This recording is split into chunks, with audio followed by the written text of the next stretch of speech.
Thank you, Madam Speaker. At this time, I'd like to yield 4 minutes to the gentlelady from Oklahoma, Mary Fallin.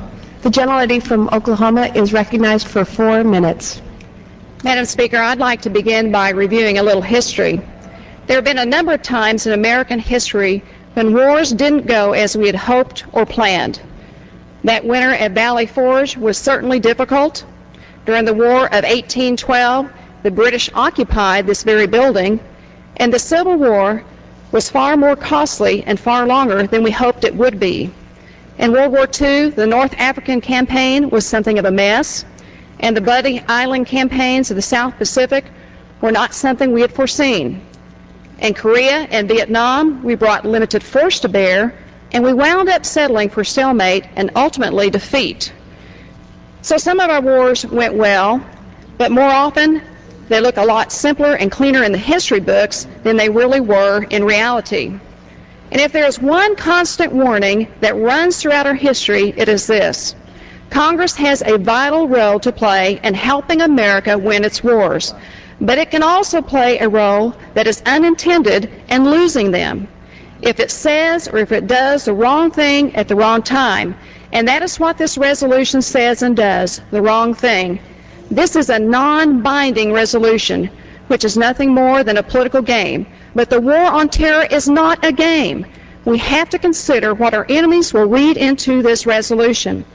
What if Congress, during the Valley Forge winter, had passed a resolution saying it is time to send our troops home, retire General Washington, and go ahead and pay the stamp tax anyway?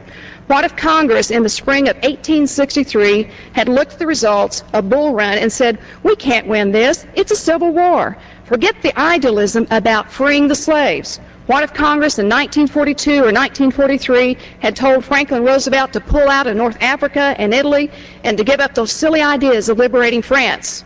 What would our enemies have thought about America's lack of will? They would have assumed that we had lost our will to win, and they would have said, America can't cut it. Well, make no mistake, Iraq is just one battle in our overall war on terror. If this resolution passes, it is sending a very clear message of our weakness, and our enemies are watching today. Let's listen to the words of Osama bin Laden. He said, the whole world is watching this war and the two adversaries, the Islamic Nation on one hand and the United States and its allies on the other. It is either victory or glory, or it is either misery or humiliation. We cannot be the nation of humiliation. The terrorists know what's at stake, and it's time that we show them that we know as well and that failure is not an option for our nation. We have to ask ourselves, what's at risk for the future of our nation? Will our nation be safer from radical Islamic terrorists if we pull out before the new Iraqi democracy becomes stable and an ally on the war on terror?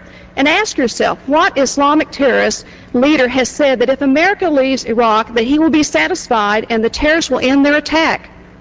Has not been said. We must take extraordinary precautions to protect our nation from those who would do us harm. And someday, our children and our grandchildren will look back on this decision this week and they will reflect on their lives. And the question we have to ask ourselves today is, will our children live in a safer America? I urge the rejection of this resolution, and I yield back my time.